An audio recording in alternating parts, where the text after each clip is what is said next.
For this first one, you can definitely pick these up from like the dollar store or whatever, but I decided to thrift them because secondhand, reuse, reduce, recycle.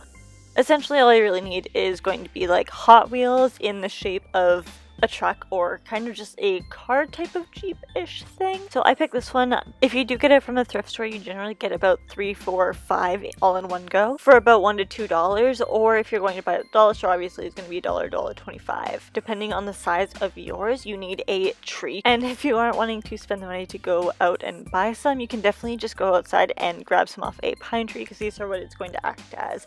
And pine trees, luckily, give it up pretty easily. That came out wrong. Trees, this one definitely did fit perfectly. You're going to want to hot glue that tree to the truck. I used hot glue in 2 different places to really just secure it down.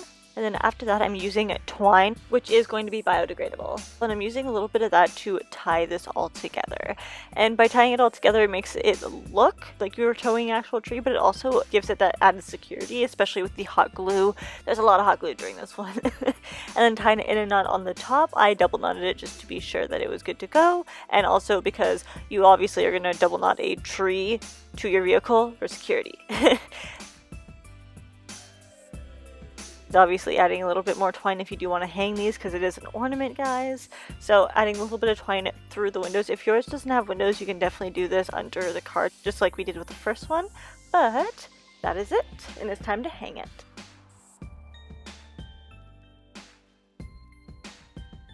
And last but certainly not least, for this one you're going to need a lot of yarn. Like a lot. Like a lot. A lot. A lot, a lot, a lot.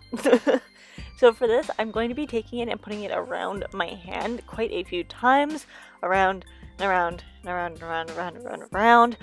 about 100-ish times. Then once I had that done, I used another little piece of it. Well, I obviously cut that off, but I used another little piece of it to go in between my fingers. If you guys have ever made pom-poms at all, then you know exactly what I'm talking about and the exact technique that I'm using, but knot that up.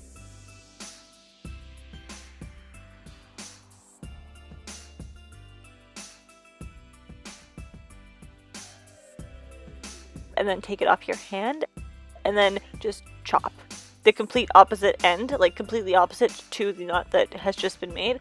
You need to chop all of that off until you basically have exactly that, a pom-pom, a self-made pom-pom. A lot of people tend to use these almost like during the holiday season as little puffs to go on Frosty's jacket, but I am using this as a base for my gnome. I'm using some ribbon as well to go as the hat.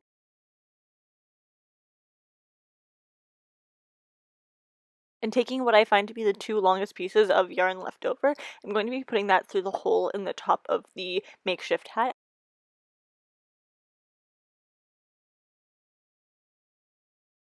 You definitely can knot these before you put them through, but I find it easier to take 2 separate pieces of yarn and put them through, so that's what I did.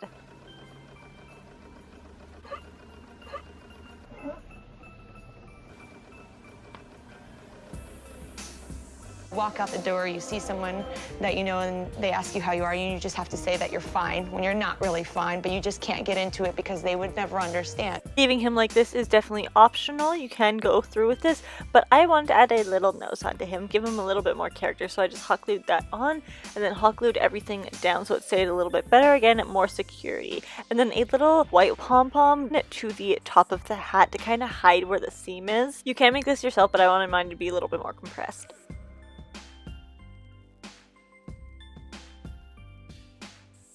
And that is that. I hope you guys like this tutorial. See you in my next one. Merry Christmas, guys!